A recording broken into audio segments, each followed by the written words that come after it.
Okay, guys, so thank you very much for joining me. I know it's been a while and I know it's been a little bit of a delay in getting the content out to you guys, but you'll be delighted to know that I'm joined today by the one and only Benjamin Bloom. Everybody will know him, obviously, if you watch the EFL, if you watch his channel, fantastic content that he does put out on a regular basis regarding everything to do with football. He's not just an Ipswich Town fan, he is a football fanatic, and you'll be delighted to know he's here to obviously cover a little bit of the obviously the chaos that's ensuing at the minute in not just the footballing world but everything in general. And he's going to try and give his insight and an outsider's point of view on Birmingham City as well. So obviously, I know that you guys like to get the outside points of view. So here we are. We've got Ben. Who better to roll through with us on that one? So Ben, thank you so much for joining me. You're very, very welcome. When you messaged earlier and it was like, "Do you want to chat some football?" I'm like, "Please, God, yeah, someone, can we can we do something?" Been such a quiet, weird sort of few days. Well, I mean, it's coming up 2 weeks now, isn't it, since the since all the games got cancelled. So yeah, really happy to be here. Really happy to chat some Blues stuff with you and general Championship stuff. Yeah, no, definitely. I turned to my missus this morning and I said, it's been 2 weeks since our last game. And I says, I can't believe it. I'm starting to lose my mind. The first week wasn't too bad. The second week, it's starting to drag on now. And, you know, obviously with no end in sight, it's a strange one. It feels like a pre-season, but not a pre-season. If you catch my drift, it's there's no transfer talk. There's no gossip rumours. It's just kind of gone flat, and it's an eerie feeling and an eerie time at the minute. And for a fanatic like yourself, who tends to get around as much as he can, it must be a really really difficult one for you. Well, would you believe that I spoke to my missus on that Friday morning, and I had tickets for Fulham Brentford that evening, and then I was due to do a Ah, live thing at Bristol Rovers Ipswich. Then I was due at Brentford West Brom. So he had a couple of big games at the top, and it was like, "Are you sure you want to go and sit amongst loads of people?" Because we didn't really know a lot about this. So it was going to be a 3 game week and all sorts of stuff. But look, it's unprecedented, and it's far more important for you to be locked up in that room there and me to be over here, and no one going anywhere. I've just got to this point now though where if I do go in, we've got little budgeons down the road. If I do go in and I've got something and someone queues and they get too close to me, I'm like turning around and glowering now. It's like move yeah, away, leave me that's it. alone. Yeah, you wouldn't usually budge about it, but yeah, it's got to that point. Everybody's a bit on edge at the minute, and obviously we're going to just try and bring a little bit of content to try and take the edge off that one at the minute. So obviously we'll crack on with Birmingham City so far. I know you went to a lot of games last season with Blues involved. You got quite a lot actually. I was very surprised with the amount you went to, but obviously this season I don't know if you managed to catch I'm gonna many. get in. Yeah, I'm gonna get in trouble now, aren't I? I haven't seen Blues in the flesh this season. It's just the way it works out. Obviously Yeah. with Ipswich being relegated, that's been a bit of a nightmare for me because I've tried to keep Ipswich stuff going for the Blue Monday podcast, which I'm also a creator on. It's just the way it falls. Often I can only get to the early Saturday game or the Friday night game, which is on Sky, and I'm sure you Blues fans will admit that maybe you don't get your fair share of the TV money and the Sky appearances. But yeah, it does seem that I was there an awful lot last season and not so much this season. But as you know, keep abreast of absolutely everything. So yeah, more than willing to chip in. Yeah, no, absolutely, and obviously, I feel like watching us last season, you'll know quite a few of the players. You'll know a lot of the base of the team anyway. Not that much changed in the summer. Obviously, the style and the management's changed, which I'm sure you've managed to obviously keep a hold of, and we'll get into that one at a later point. But obviously, just kicking it off, how do you feel the season has gone so far? So obviously, with all that ensued last season with Gary Monk and the points deduction, obviously, I know you covered that. And just looking as a general, it wasn't too bad of a season. We finished on a bit of a dull note, relatively mid-table. But obviously, how do you feel we've done, this season with the number two taking over? Well, I mean, you have to take it back to, as you said, the end of last season and Monk going. And I remember at the time the rumours came out. It was about, if you remember, it was about a week before we kind of heard, oh, he's gonna go, and this is not abnormal for Gary Monk to, be in and out of jobs. He's similar to Gary Rowett, who also had at Blues now managed 4 or 5 championship clubs, and some of the reigns have been quite short, and particularly the Leeds one for Monk ended with, a little bit, a little bit of a clash with Radrizzani up there. So we'd heard it was going to happen, and I think the overwhelming sense, I did a video on it on the time, was what are Blues doing? This guy's had a good season. He's steered it back from the sort of trillion disaster and Harry being given all the money and the big overspend and then the points deduction. Really competitive team, very kind of smart management that Monk did in respects of, look, this is what I've got. I've got 2 very good forwards and a couple of good wide players. I'm going to have a solid team, and I'm going to use the strengths I've got, and very effective team, and then really good management to get Che Adams to such a level that you can then sell and reinvest. And I think most people kind of thought Monk got a bit of a raw deal. Obviously, there's stuff that we can't go into on the internet. The kind of things that sailed around about agents and about transfer policies and things, but I'm sure all Blues fans know all of that stuff anyway. So I was surprised when he went, and I didn't know really a lot about Pep Clotet at the start of the season, and there was this weird, is he the manager? Is he not? Is he the caretaker? What are we calling him? What's happening here? But from what I saw at the start of the season, I know Villalba's come and gone, and Sunjic comes in for good money, and Crowley looked like clever sort of good recruitment, and then you started to see that midfield with Bellingham added in, and you think, okay, this is interesting. It's going to change a little bit, but a bit streaky in the form, and it looks like the smartest thing he could have done was to get another partner for Jutkiewicz, obviously, which he now has in Hogan, who's absolutely on fire. And, I mean, you'll tell me, maybe a little bit more of the style of last season over maybe the last sort of, I don't know, 10 to 12 games. But, yeah, a bit streaky, a bit up and down, lots and lots of draws. But when you look at the other stuff going on, a good kind of stable start for Clotet. And I don't know about you, I always look at year 2 for any manager as the kind of fair time to judge them. Yeah, no, definitely. Like you say, the idea that he had in mind was obviously, so he's going to have an element of Spanish in there. He brought in, Alvaro Jimenez. He brought in Fran Villalba, who, to this day, I think most Blues fans would regard him as a very good player. I think up until like last week or the week before, he still had one of the best chance creation percentage in the Championship. And considering he's not really played since the back end of December, and obviously he's gone out on loan now, he's a fantastic player.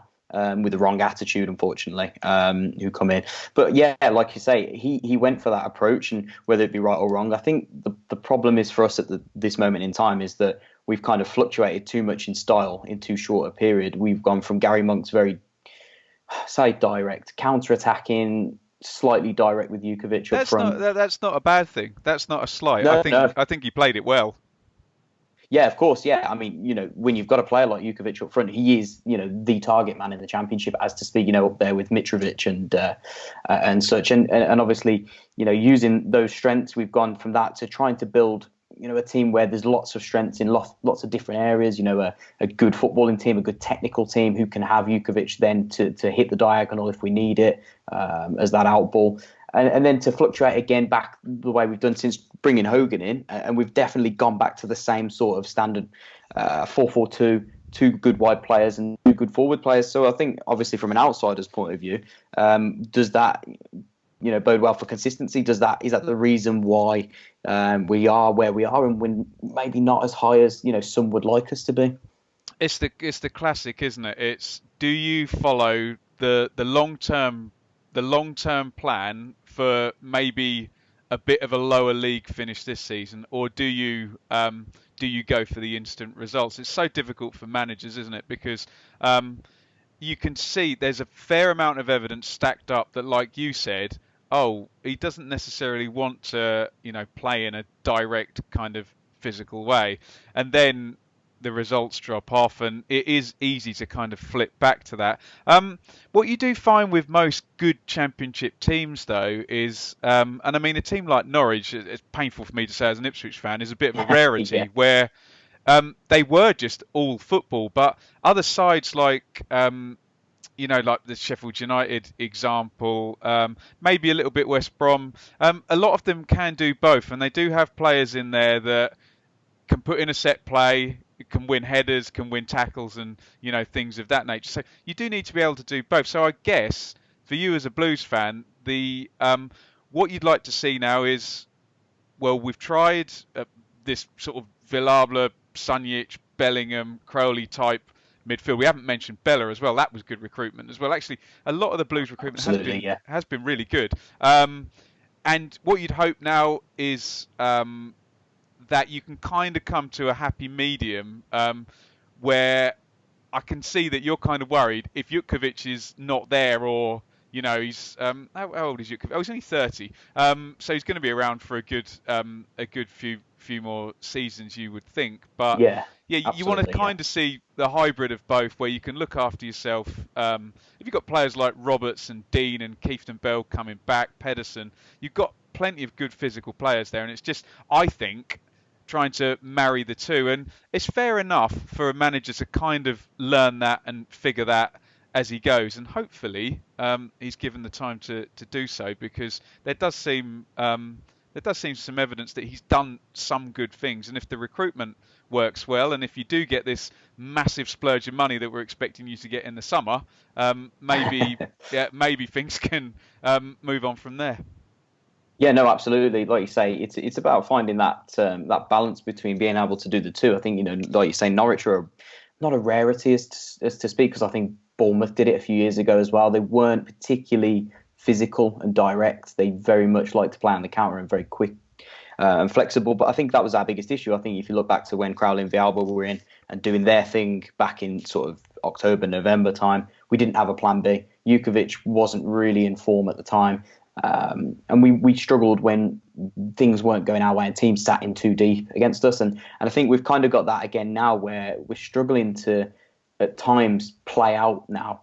We've lost a few of our creative players, as to speak. We're still a little bit better on the ball than we were last season, I think. But overall, the second plan B, as to speak, has gone out the window. And like you say, I think the second season is where we judge him the most, Quartet, because he has actually had a lot of injury worries. This season he's lost a lot of players to injury. He's been without that main striker in Hogan for a lot of the season. When we lost Adams, we didn't replace him. So, obviously what I was going to get into is obviously Quartet as well. Do you feel like he's the right fit? I know he divides opinion on the fan base. A lot of Blues fans say there is evidence there, he can go and do it. There is evidence that he's got, as a coach, he's highly regarded, and he's very good and very knowledgeable and very articulate. But do you see the signs there that there's progression, and next season, given the transfer fund that we believe we're going to get, is he the man to take us forward?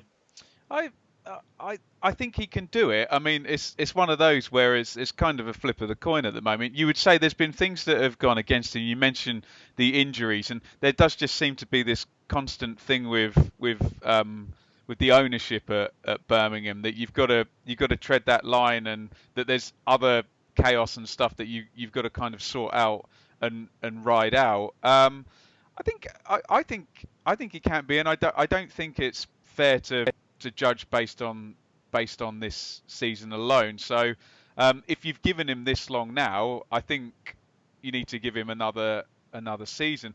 And it's just this issue now that you've got where's Hogan's stats? 7 in 8 games, and you've got this incredible young talent, and you might not have either of those players next season. This is the thing where how long do you give someone to actually build a team? Because you have to let a manager build a team. And okay, we understand you can't keep Adams, you can't turn £15 million down for a striker in this division, and it was invested Absolutely, back.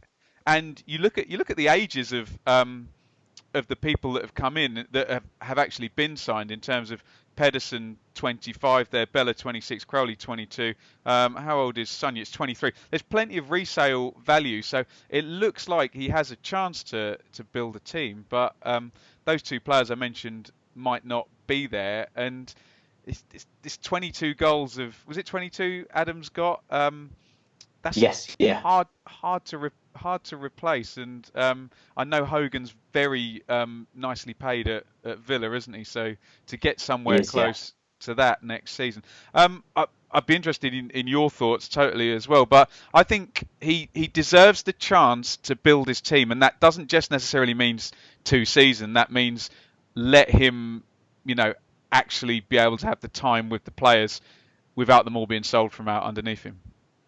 Yeah, definitely. I haven't really spoken too much about Quartet moving forward and moving into next season. I do think he's a good coach, ultimately. I think it was a question of whether he can make that transition into a manager or a head coach, as to speak.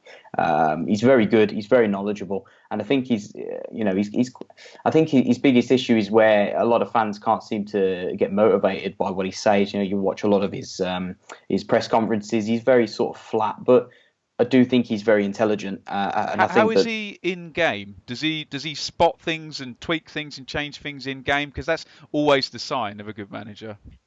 Do you know what? I think he's very hot and cold with that. I think at the start of the season, I think a lot of people questioned his ability to change the game, but I found a lot of the times, and especially still coming to March now, it's been down to the fact that he's got no one on the bench. He's putting 3 or 4 youth players on the bench now.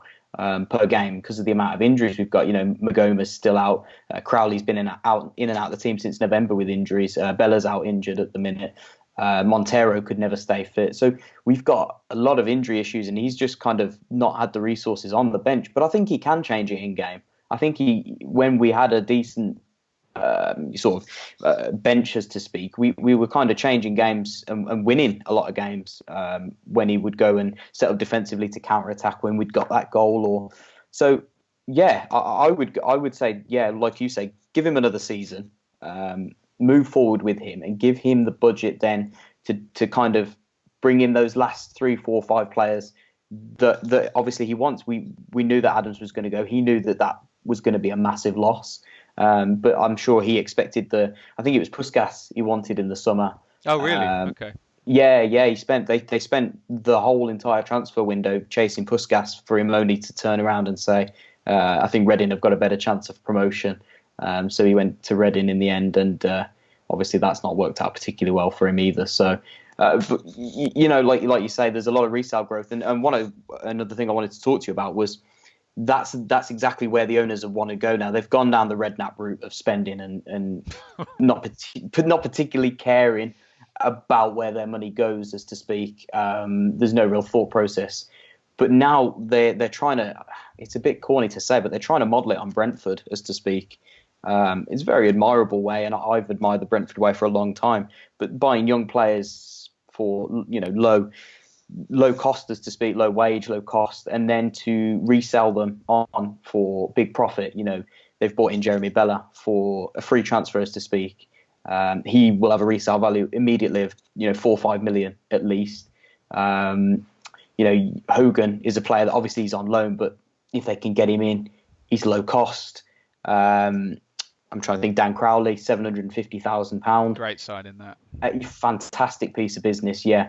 Sunjic, I know he was 6 million, big price tag, but there's no way that he's going to go for any less than 8-9 million come the summer. So there's a lot of to be commended about the ownership, but obviously, like I was going to say, do you think it's achievable next season to hit the playoffs like they're talking about, or does this Brentford model take a little bit more time? That's 2 different questions. Look, it's always achievable to hit the playoffs in the Championship. All it takes is one of these silly runs, and there's so much traffic and competition. In terms of the actual model of recruitment, in order to start that process, you need some players in already, so you're doing it, and that's there already. We've already identified these players. Sunjic and Pedersen, etc., with Bella, who could be sold on. The issue obviously is that the big elephant in the room is Bellingham, where that could set up a transfer system for 4 or 5 seasons if the figures are Absolutely. what we expect. And we know we know in the Championship, if you sell Championship to Premier League, you get really, really good money. If you sell Yeah. Championship to Manchester United, you're going to get mega bucks, absolutely sort of super, 30 million plus, which would be incredible. But you know that they pay it. So the teams, I bracket Brentford, Bristol City, and Preston, the ones who kind of do it pretty well, where they're happy to sell and they acknowledge that selling is not a bad thing as long as the money's reinvested wisely. You look at my team, Ipswich, we've developed players, sold them at the wrong time for the wrong fees, and not reinvested the money,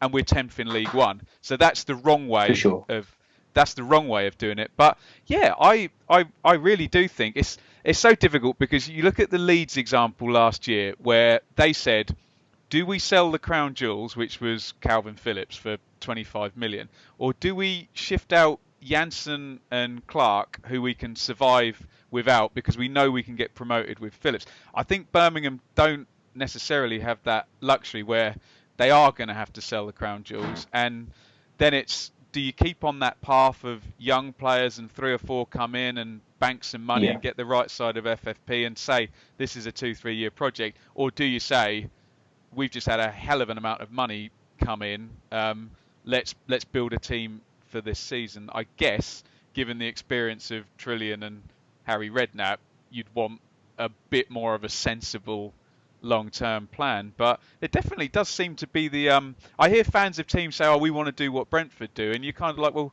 how are you going to do that? But if you've got a 16-year-old who's worth 30 million in there, Yeah. that's the thing to start it, isn't it? Well, that's it. Yeah. A lot of talk about Bellingham. He's took the spotlight this season, rightly so. I don't know. Have you watched much of him? Obviously, I know that. Only on TV, yeah. Yeah, it's hard not to watch him, and I think this season he comes coveted. And you know, I think the last player that was 16 in this league was Ryan Sessegnon, who really caught the eye, rightly so. Again, a fantastic player. Went on to Tottenham. I think was it 25 million there he sold 25, yeah. Madison was 25 million as well, so it could. I think the record is Sissoko, but I don't really class that as a Championship player because he got relegated with Newcastle, and I think he played in the World Cup final, didn't he, as for. He well? did, yeah. And so away he goes. But that's the money and I suppose the difference between Bellingham and Sessegnon as well is that Sessegnon's probably about 9 stone, isn't it? And Bellingham at 16 already physically is in the body He's of a there, yeah. 25-year-old, isn't it? So it's just Yeah. incredible from the outside to see this guy, the way he's built and the way he plays at that age. The potential is just insane, isn't it? Well, yeah, it's phenomenal. I think again, it's credit to the system.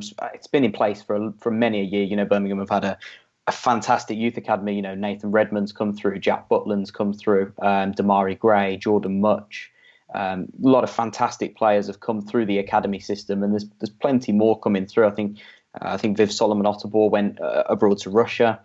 We've got a couple that play currently here as well in the last few years. So I think, and his brother, you know, just speaking off experience, apparently is even better than him. Everyone always says the brother's better, don't they? They always say that. They do, yeah. It's weird how it happens, but it's kind of like, you know, there was no Bellingham talk, you know, in March last year. 12 months on, we've got two young lads in the academy that could potentially fund the club itself for the next, oh goodness knows, 10 years. You know, you talk about 30 million in this league buys you stability for how many years? And again, it's good to see that the club are going down that route. I know a lot of clubs are now falling foul to not using their youth and buying too many players, and obviously that, you know, Sheffield Wednesday are the biggest, and obviously us ourselves as well, the biggest culprits of that. But is it the way forward? Do clubs now need to look and restructure the way that they go about their business? We can't be throwing, you know, 8, 9, 10 million pound players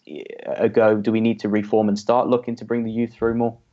Yeah, definitely. And it's all very weird because, I mean, it could probably slip into this moment that we're in at the currently with the virus, and it feels like this could be the moment now where things stop being quite so stupid. You're always going to get, and sadly we can bracket the Birmingham owners in there, the people that are going to chase the dream and say, look, one big loss in 1 year, but if we get up 180 million, and that's all covered by that one promotion. But Yeah. I mean, you talk about the numbers there. You take 30 million for Bellingham, for example. They call it 26 million because for FFP you can lose 13 million in a season. So Yeah. potentially your 26 million. Look, I know it's not all clear profit, and I know you and I are just pulling numbers out of the air. But given that the maximum loss you can make is 13 million, that's 2 years of maximum spending on one player. And again, I go back to Norwich and James Maddison, and on the last day of that season, he got injured. And if that injury had have been 1 inch further on, and it had been the different ligament in his knee, and Norwich didn't sell Maddison, and Norwich fans would admit this too, that 25 million to fund all of basically the team that then got promoted and cover the losses of the club. So yeah, it's absolutely massive, but surely now with FFP actually biting, and you guys were the kind of guinea pig for the points deduction, and the actual first team to kind of be strung up for it, surely it's got to kind of come in a little bit now. And then the teams that do bring in a Jeremy Bella on a free, develop him and sell, there's just not many Brit Assombalongas for 15 million quid happening nowadays, is there, between two championship Absolutely. clubs? So Yeah. yeah, a long rambly yes, I agree with you. No, definitely. No, there's a yes and a no, but there's always an answer behind it.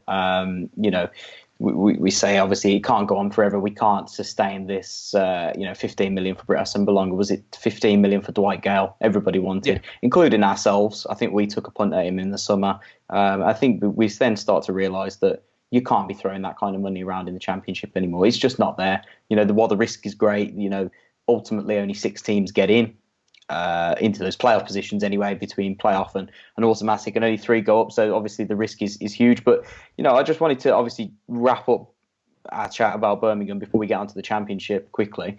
Obviously, away from the superstar wonder kid Bellingham, who else has caught your eye? I know that you're a big fan of Dan Crowley.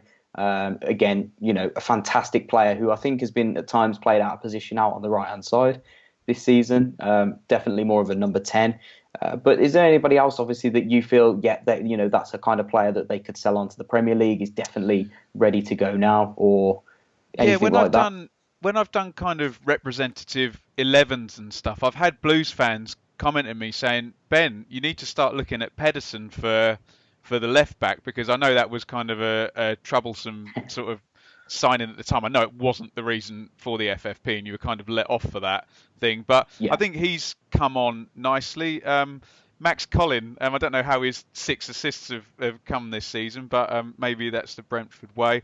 The Hogan thing's very, very interesting, because I don't know what your read on whether he would go or not, but that's guaranteed goals. And if you can, what would it be? 2.5 million maybe wages a year for him, if you can do that, or you can ratchet a deal in some way that says, if you score 25 goals, here's this bonus. If we get promoted, here's this giant bonus, etc.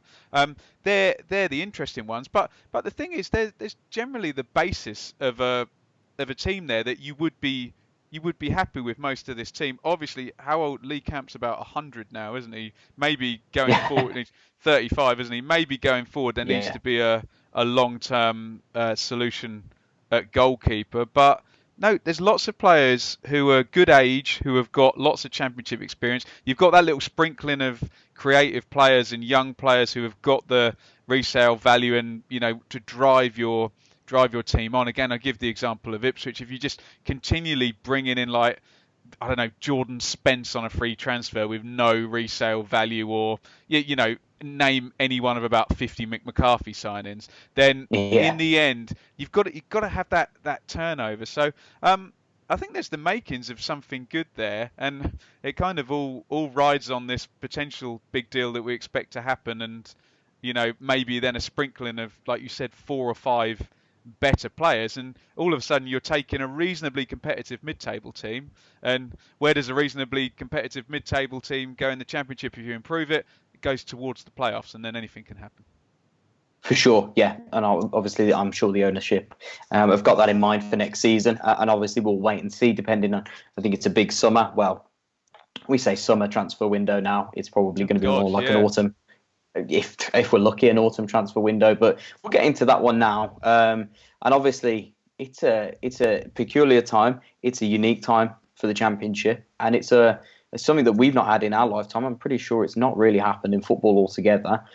This virus has put a stop to football as a whole, including, obviously, there is a league outside the Premier League. Some, Sky Sports seem to forget that quite a lot. But obviously, it's put a stop to the EFL as well. And obviously, talking about the Championship first, how do you obviously see this one finishing out? Now there's talk of avoiding it, calling it finished now, and giving the teams where they are their promotion or their relegation, but obviously that creates that problem with playoffs then as well. And then there's the talk of finishing it off later in the season. There's talk of a 22-man Premier League next season. Obviously, what's your solution? Where do you sit on this fence? And this is nothing to do with the fact that Norwich would be the luckiest team in the whole world at the bottom of the Premier League. But look, you've got to finish stuff. How can you relegate Charlton when Hull are in freefall? Well, even how can you relegate Charlton when there's 3 teams ahead of them, all on 41 points, and then 2 on 40? You just have to finish it off somehow, I think. And I was encouraged to hear that is the plan, and they need to finish it off. The other thing as well, the elephant in the room is the biggest factor in Championship football is parachute payments, because we didn't mention that in the chat about money. And what do you do then? If you void this season, do you give Fulham, Huddersfield and Stoke another 45 million and say this season hasn't happened, and give them that massive advantage again? You have to finish it somehow. Yeah. And I think we all know Leeds and West Brom are going to get the top 2 places. That's fair, unless they come back completely out of sorts and affected by the break. And I don't know, Fulham have turned into Liverpool in the time off. But no, we have seen Liverpool. We have seen Leeds do it. So obviously we never know with Leeds. And that's that's why you have to. I mean, you've got even more ridiculous things in the Premier League where Aston Villa are in the bottom 3 with a game in hand. How can you relegate a team that's got a game in? And also, I haven't looked at the run-ins, but okay, yeah, fine. Yeah. I haven't looked at the run-ins here, but also at this point, for example, Luton could have played all of the top 6 away from home, and one of their rivals might have to play 3 of the top 6 left. I know this is a crappy situation. It's not. They have to finish it somehow. And I mean, you mentioned the FFP as well. Are we going to get points deduction for Sheffield Wednesday or Derby, who have both been charged? And there's that mess to sort out. So I guess they just have to find a way of. I mean, it looks like once the thing has peaked, even if that's late, they either start behind closed doors or we find. Look, come on, Championship schedule's mad anyway. I'm sure they could find 4 weeks to play 9 games or what have you. But look, they've got to finish it somehow, else it just seems like, what's the point really? Do you know what I mean? Well, yeah, of course, yeah. It's a case of how could you void it and obviously prevent Leeds from their first promotion in, I think it's 15, 16 years, is it, since they've been in the top flight now? God, obviously yeah, forever. That's it. They've worked so hard to get to this point. How can you relegate? Like you say, there's. I think most teams in that bottom 3 feel like they've got a half decent chance of getting out. Even Luton, who have been obviously cemented to that bottom for a long time. You just can't do that to a club like Luton because obviously they will not recover.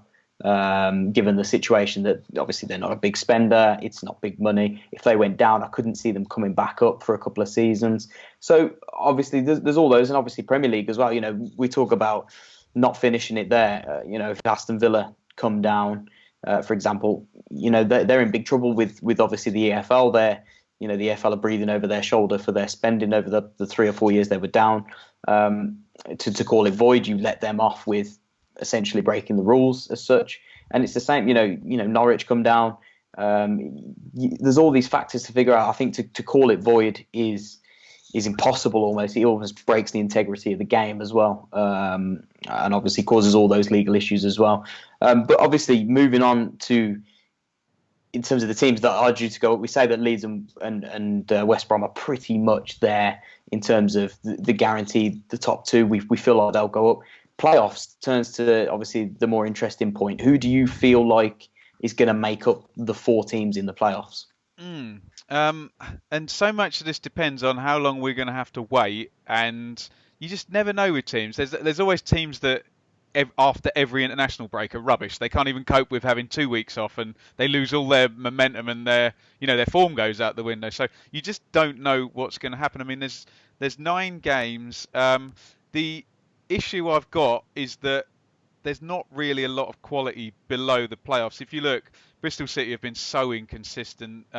Millwall would admit are one of the smaller spenders and punching well to be up in 8th. Cardiff, absolutely, yeah. They've not been good, have they? Blackburn are doing well to be there. So I can't look far past. Fulham will definitely be in there. Brentford, I've said all season that Leeds and West Brom are very good. Fulham and Brentford are good. And everything else seems to be a bit much of a muchness. Having seen Forest play a few times, I think Forest will be a good playoff team. I think Sabri Lamouchi they're hard to play against. They're happy without the ball. You wouldn't fancy, say you were Scott Parker and you were Fulham, you'd be going into a playoff semi-final, you'd be okay. We're going to have the ball. Can we break them down? Can Graben and Lolly pick us off here? It's going to be a tricky one. And I mean, if Preston get in and finish 6th, you wouldn't fancy going away to Preston in the first leg of a playoff semi. You can imagine Fulham getting Preston, losing the first leg 2-0. Preston up and at them and just going. So definitely an interesting one. But with all that being said, you can imagine if Fulham or Brentford have either 2 games or 3 games, their goal threat over those games should be pretty strong to get them through. I've just had this weird hankering for Forest to at least get to the final. I don't think they're going to be fun to. Do you know? I've seen Forest a few times. I haven't even seen them concede a goal. I know they had that weird defeat against Millwall. How have you guys got on against Forest? I think we won one, we lost one. I think we got battered early in the season at the City ground. I think it was 3-0. I think Joe Lolly had a stormer that day, obviously, as he does. I think we beat. I think it was Scott Hogan's first game actually. We beat him 2-1 at St Andrews, and he scored, and Pedersen scored. I think. I'm trying to think. I think. I'm trying to remember his name now. The little number 10 for Forest. Carvalho. I think it's Carvalho. Yeah. No, Silva. Sorry, tell a lie. Oh, Thiago Silva. Yeah, he got his goal for Nottingham Forest, and like I say, I did see them as a contender. I still see them as one of the favourites to get into the playoffs. I wouldn't back against them to do that. I think they've got a lot of quality in that team. You've got to look, Amiobi as well, Graben, Carvalho, Silva, people like Ben Watson in those holding midfield positions. They've got a lot of quality in that team, and you wouldn't fancy them, like you say, going up against them in the playoffs. Even for a Fulham team, their inconsistencies, Fulham, could be their downfall. I think they at times have too much of the ball, almost. Just have the Mitrovic factor there, where in this division, if you've got Mitrovic, you have a chance of winning any game, don't you? He does, yeah. I can't believe he's still in this division, to be honest. He's having a lovely time, isn't he, eh? That's it. The only reason I could think is obviously, other than the fact he's been paying wages, he knows he's going to get 20 plus goals every season. He loves it here. And he's a Premier League forward. We all know that. He can make anything happen out of nothing. I'm trying to think. I think he scored the goal, the 1-0 win against us at St Andrews earlier in the season. A little bit of a fumble by Lee Camp, but yeah, like you say, there's not a lot of quality outside of, I think, Forest, Brentford, and Fulham getting into there. I think I've said that all season, where those 3 are pretty much guaranteed to be the solid 3. And then it's who else wants to fight for that last position. Bristol City seem to keep tailing off every season.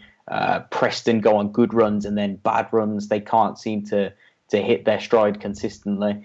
Millwall, I haven't been that impressed with Millwall when I've seen them personally play against Birmingham. But then other times, players like Jed Wallace, obviously Matt Smith has always been a nightmare in this league to deal with. And they've got, again, a sprinkling of quality all around, and they're just hard to beat. That's a typical Gary Rowett team. And Sheffield Wednesday, I think they're the biggest surprise for me, the way that they've fallen off this season.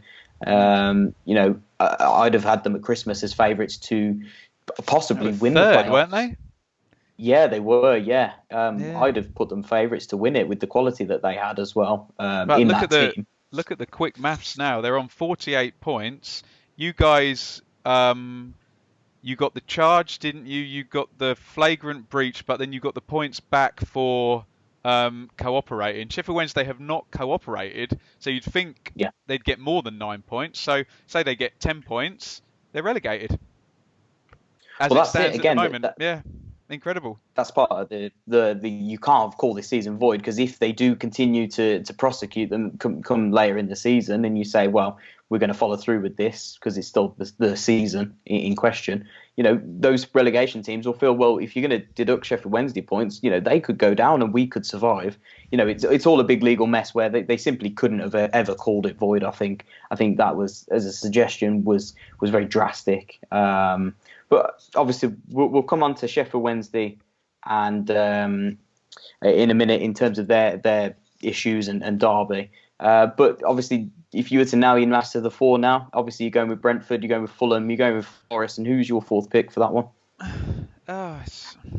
It's difficult. It's a tough one. I mean, can you really see, with 9 games to go, someone winning 6 of them and sneaking in? The only one you could actually see doing that, just because they're weird, is Bristol City. But I just think last season's Bristol City team with Brownhill and Webster was better than this one, and they didn't make it last season. I think you look at the managers a lot of the time, and Scott Parker's very kind of inconsistent. I like Lamouchi. I like Neil. Neil's kind of long in the tooth now. I know he's only young, but he's been managing a long time. And Thomas Frank has got the machine around him. You would then look down at, as you mentioned, Gary Rowett being the most kind of wily of the rest of them. But then does he have the does he kind of have the things at his disposal? Tony Mowbray. It seems very boring to say it'll be the 4 that are in there, but 3 of them for definite. And like you say, what's come up on my channel is that Preston are a bit flat track bully, that they can deal at home with the teams that they should beat, but by definition, if you're in the playoffs, and especially if you finish 6, you've got to beat 2 teams over 3 games that finished above you that are good teams. So we'll see. Difficult one to call. And like I say, the landscape of how long are we waiting? Are we behind closed doors, and momentum and fit players and things of that nature as well, with the gap as well?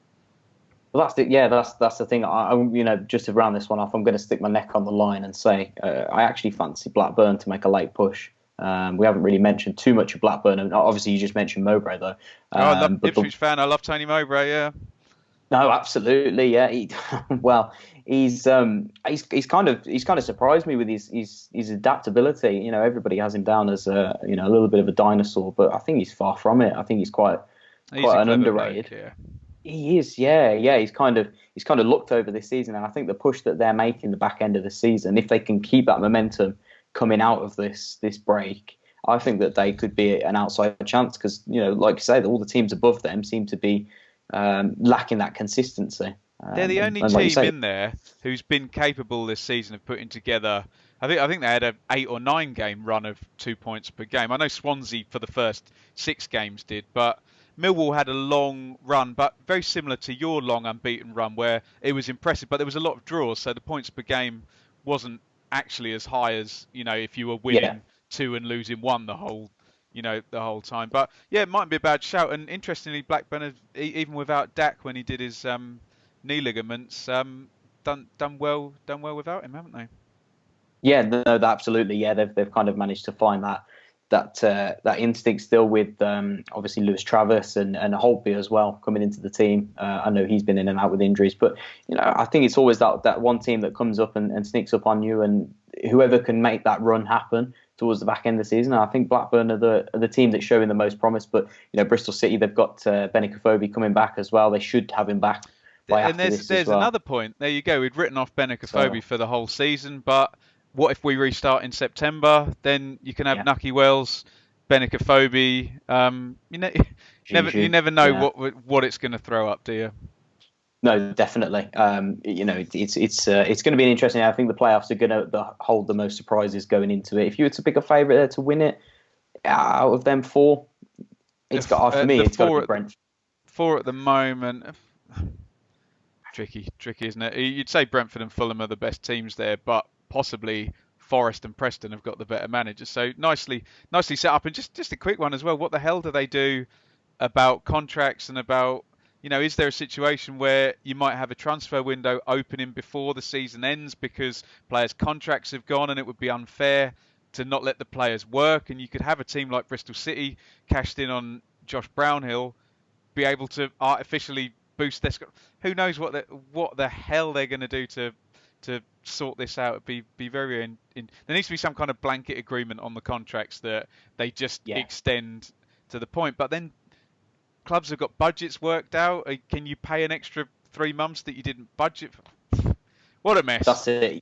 It's a mess. And like you say, how they're going to come to this conclusion, you'd have thought the most, like you say, logistically is to just let them roll until the end of the season. And I'm sure most players would agree to that. They won't move anyway until the window opens. So there's no point in them kicking up a fuss and saying they don't want to play.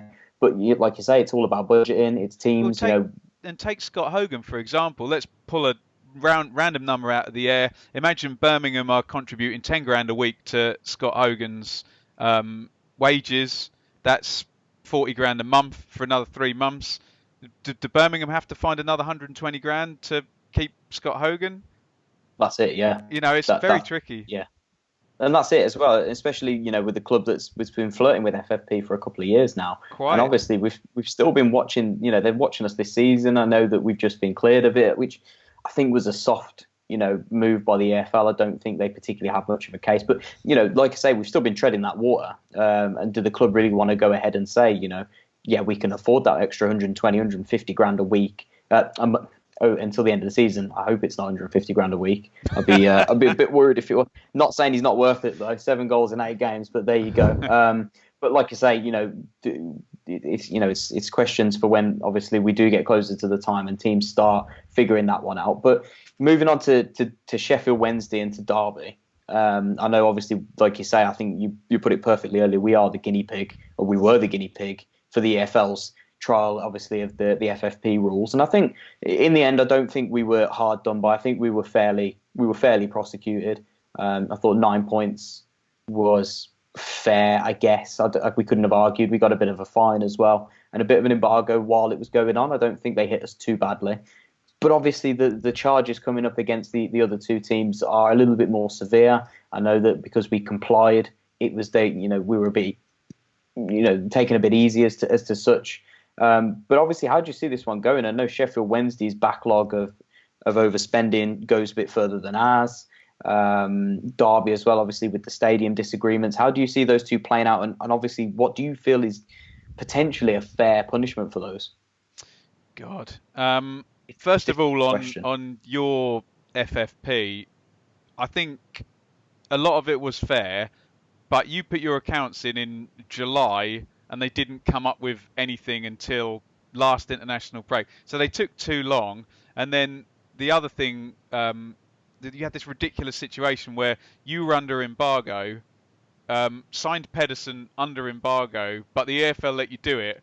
So the EFL held their hands up and said, we can't punish you for that because we let you do that and we shouldn't have let you do that. So that real strange things the EFL do. I like the idea that they have a set number. So we know that 9 is the starting point, don't we? And then flagrant breaches and things of that nature above that, up it goes. So I guess they're looking at a minimum of 9. I think Derby, there's 2 issues. There's the value of the stadium, and I believe in your recent accounts, I don't know if you've done this to stitch Derby up. It's quite funny if you have.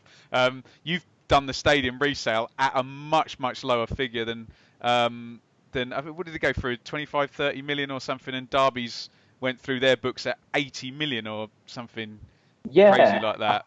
I think I think we did 23, but I think we Yeah. were due to push it through at a much higher amount. But I actually think the EFL told us not to before we did. I think we filed to say this is what we're going to put it through. I don't have a figure. I think it would have been close to 40 million or something like that. And they said no, we will punish you again if you do that, because it's not valued at that. So we had it independently valued, I think, and then 23 was plucked out. So I think that's where the biggest issue with Derby's lie, is that kind of, I don't think they had it valued. I think they pushed it through without that sort of ratification. And I think they'd also done something a little bit murky with their transfer amortization figures. And I would defer anybody to Kieran Maguire, who's been on my channel a couple of times, who knows way more about this than anybody in the world. But the idea that they'd signed players and hadn't kind of written any depreciation into. So, for example, it's like, I don't know, me saying I've bought this house and now I can immediately put it as an asset for this, but I haven't paid for it yet. Do you know what? You know, that kind of weirdness. It's very, and again, at Price of Football for Kieran on there, and he's got a podcast as well. He will explain that far better probably than you or I could. But absolutely, yeah. Sheffield Wednesday and Derby are definitely not cooperating, because they're fighting against it. And the statements that they've, I kind of get my popcorn every time my Twitter goes and it says Derby, a club statement, or Sheffield Wednesday, because they've been very fierce. We did have a development a couple of days ago where some charges were dropped against Sheffield Wednesday individuals, Mr. Chansirian, those guys, and I've got to tread carefully what I say if this is going on the internet, haven't I? And though the things against the club are still going through, but again, so assuming that not cooperating is extra points, it's got to be 10 points minimum for both, and it's very hard for me. I mean, I sometimes get Derby and Sheffield Wednesday fans saying, "Oh, why do you hate us so much?" And I'm like, I don't hate you. I'm just taking the fact of what happened to Birmingham and just trying to apply it, that these two clubs have been charged. So it kind of, unless the charges are going to be dropped all of a sudden, which, you know, I'm sure they took ages to, especially with the Derby Stadium sale. That was 2 financial years ago as well. It was, which is some kind of fair argument for Derby if they're saying, why didn't this get picked up? But hey, look, if they missed it and it's still wrong, it's still wrong. And we know Derby, isn't it? Yeah, they've pushed and pushed and pushed against the parachute teams for years now to try and compete. And you did, just a quick aside, just looking at Derby, it's that Bobby Zamora goal in the playoff final. You can trace them both back to playoff finals. If Sheffield Wednesday beat Hull in 2016, this is fine. It was, yeah, and if Derby should have gone up under Steve McLaren and lost in the playoff final. But these are the gambles you finance to get to that point, and I can see both of them getting at least 10-point deductions, I think. So looking slightly better for Derby than it is for Sheffield Wednesday. But yeah, a real mess. But it's just very, very difficult to police, isn't it? And as soon as they make one type of rule, then I'm sure very clever accountants and lawyers will find another way of getting around and shifting money and moving the balance sheet as well. So watch this space, I think. But I think they're both going to get deductions. Well, yeah, of course. Yeah, they'll obviously use us as the template to look at that, and then obviously the severity gets moved, and then obviously the situation and obviously the punishment then lies with obviously how much difference there was between our case and their case, which I think in both cases there's not a massive amount of difference. It's just different cases, but the severity is not hugely different. So I think 10, 11 is a fair amount. Obviously, I think they'll accept that, I think, to a certain degree, because they know they're in the wrong, hence why they're fighting against it. But I think the biggest issue might be, obviously, not Derby won't matter too much about the points deduction. I think they're kind of out that promotion push now, but I don't think relegation's a real issue for them if they get 10 points off. He's saying that it could be, but I think the transfer embargoes would be a bigger one for them, for both clubs. If both clubs are hit with, let's say, a 2-window ban, where do they go from there? Well, they It's they should it's tough be for them. fairly well stocked, but yeah, then it's loans, it's free transfers, and you just got to cut your cloth accordingly, haven't you? But Yeah, the rules is the rules. I know Reading had an embargo as well, didn't they? Just the only issue with this is going to keep happening whilst we have a system where you make £7 million TV money in the Championship and you make 100 million in the Premier League, and when a absolutely. team's relegated, they're given £45 million in their first season. This is never going to change. You're always going to get people who are going to try and make up the shortfall and look at Stoke and Huddersfield and West Brom and Fulham, who are all had the parachute payments. Think, how can we compete with them? We'll sell the stadium, we'll try this trick, we'll try that trick, we'll just spend a little bit more and a little bit more, and in the end, it's ruinous if you do not either get that TV money or that parachute money. There's no point trying to compete, and goes back to what you said earlier. You're much better off being a Brentford or a Bristol City or a Preston. Take 9 million for Hugel, take 24 million for Webster, take however much Ben Rama's going to go for if Brentford don't go up, and Yeah. fund yourself that way. No, absolutely. And obviously, just moving on quickly to the lower end of the Championship, we'll quickly touch on that one. If obviously taking out the equation that Sheffield Wednesday and Derby don't necessarily affect the bottom three, how do you see that one playing out? I know there's quite a few teams now, like you say, Hull are in free fall. God, yeah. They really are. The loss of obviously Grzycki and Bowen is really. I couldn't believe that they managed to sell both of them in the They one thought they were punt. safe, didn't they? They thought They did, oh, we've yeah. already got enough points. We won't lose 9 out of our next 10 games. And then they did. Never write the championship off. Yeah, that's it. And I don't think Madison was technically. I think he was a decent buy. I think it's a loan with a view to a permanent, if I'm not mistaken, with Madison. I think he was due to come to us actually, but some contractual agreement there scuppered that one. I think he wanted too much money. I think his wage that he's demand. I think the Peterborough chairman was speaking about that one. I think he's got unrealistic demands there for wages. So I don't know what Hull are paying him. But obviously there's anybody up to Huddersfield and Stoke as to speak. I think we're kind of the cut-off point now for relegation. I mean, I'm not writing us off just yet, but I can't see us dropping that many points between now and the end of the season. But there's a lot of teams in there, a lot of big teams as well who've spent big money. You look at Stoke and Huddersfield still got big wages. Middlesbrough have got a big wage budget. Hull have still got some big earners there as well. Who do you see obviously falling through the trapdoor? Because Barnsley and Luton are giving it a good go to get out of there at the back end. Well, we had this really weird thing of maybe 4 or 5 game weeks ago where no one was winning, and then all of a sudden, in very, and I got well caught out with my predictions on this, where you had Barnsley winning 3 in a row and Luton 3 out of 4, and Wigan had an amazing month, didn't they? Which is just very Yeah, rare for the teams down the bottom. They just, normally a splurge for a bottom 6 team is a win and a draw in a row, and then the defeats come again, and kind of stick 4 points on, and then it tails off. That's why they're at the bottom.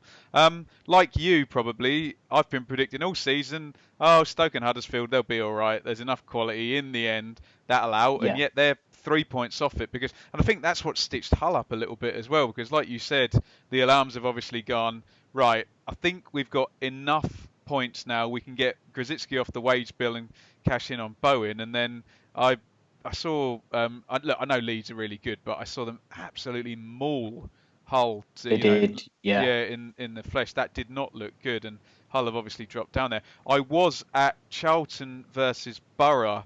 Borough are actually good as well. Borough are weird because they're a bit like Barnsley, I guess, sticking to their principles down the bottom there. Luton have tweaked a little bit. Luton are now happy to sit in and be hard to beat and counter-attack, whereas at the start of the season they were kind of up and at them. So Luton are the ones yeah, that have kind of tweaked a bit, but maybe they have a bit less quality than everyone. Wigan have had that amazing run. It's so open. You would just say on the basis of probability that Luton and Barnsley, given it's a 6 point gap at the moment, although I predicted before that no one's going to go on 3 game winning streaks, and about four of the teams did. So Luton and Barnsley look yeah. a long way back. I think Charlton have got enough to get out of it. And I suppose Hull will be the one team that's pleased that everything stopped and their horrible descent down the table was halted a little bit. But Barnsley, Luton, and Hull, maybe. Could be any of them, honestly. It could, yeah. I think Charlton, again, they've been struck by injuries massively this season. I think that's caused a lot of their issues because I think they've got a decent squad overall. I think you look at, Lyle Taylor's been in and out. He's their go-to guy, as to speak. I know there was a lot of issues with him in January, but obviously if they keep him till the end of the season, if they can get a few players fit around him, they stand, I think, a better chance than Hull, like you say, of keeping out of it.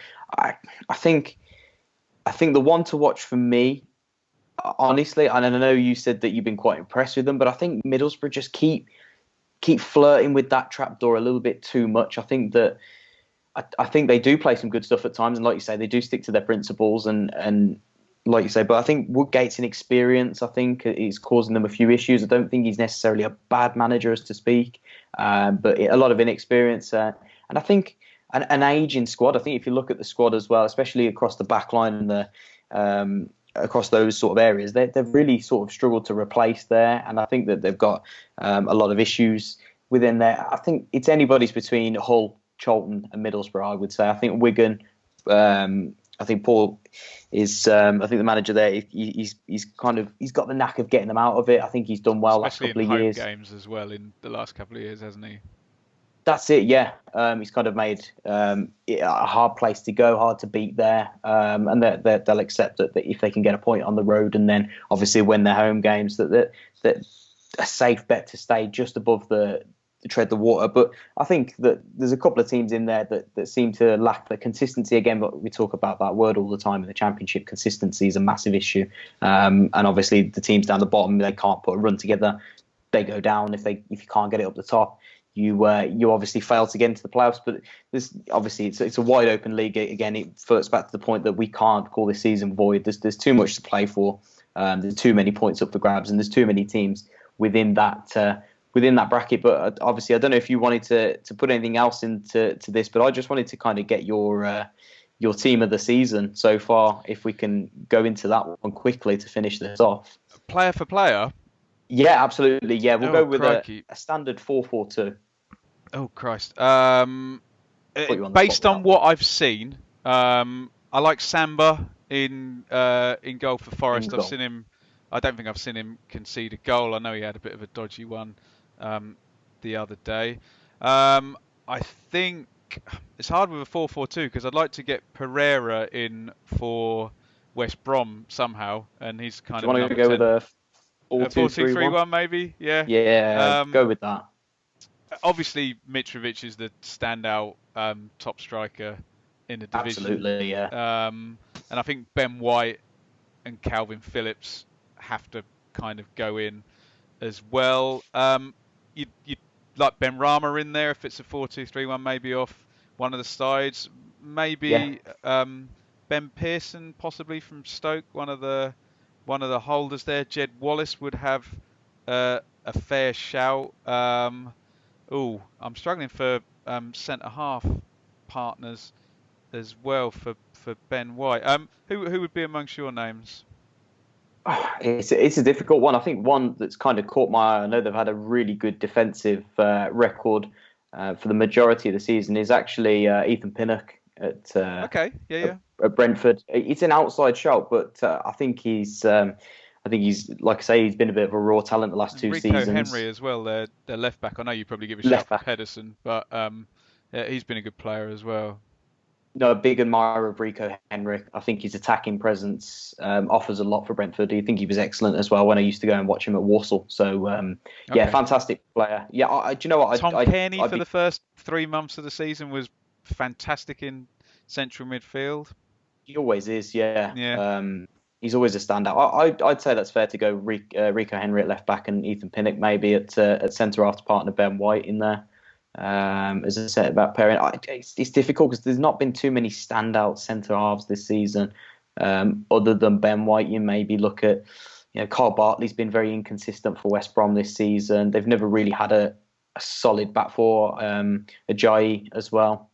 West Brom. Has I he think the really Forest stamped his fans would shout for Joe Worrell, and maybe the Fulham fans since Michael Hector's come in, but then he hasn't played the whole season, has he? He hasn't, no. No. It's a tricky one. Yeah, tricky one. I'd have to give that one a good look. And also, you don't know the context. You don't know if ex-player for, I always like Van der Horn for Swansea, to be fair, as a centre half. You don't know if ex-player is going to score. If Hogan scores another 7 goals in the last 9 games, he'd then have Worth a 14 shout. goals in 16 games, and people would say, well, that's easily the best goal ratio out of everybody. But yeah, No, for sure.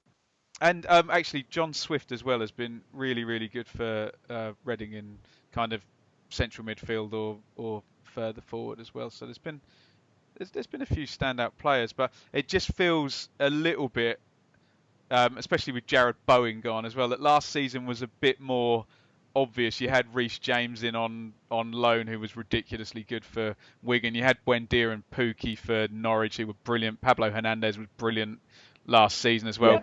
You won't like it, but Grealish was incredible as well last season. Player, yeah. So yeah, it feels a little bit more of a level playing field, I think, this season, doesn't it? Yeah, like you say, we've had up to 10 teams that can hit the playoffs, so it shows there's a wide open field. Every team has their star players. I think we didn't mention right back in Matty Cash as well. At Forest. Converted from a winger as well. He has, yeah.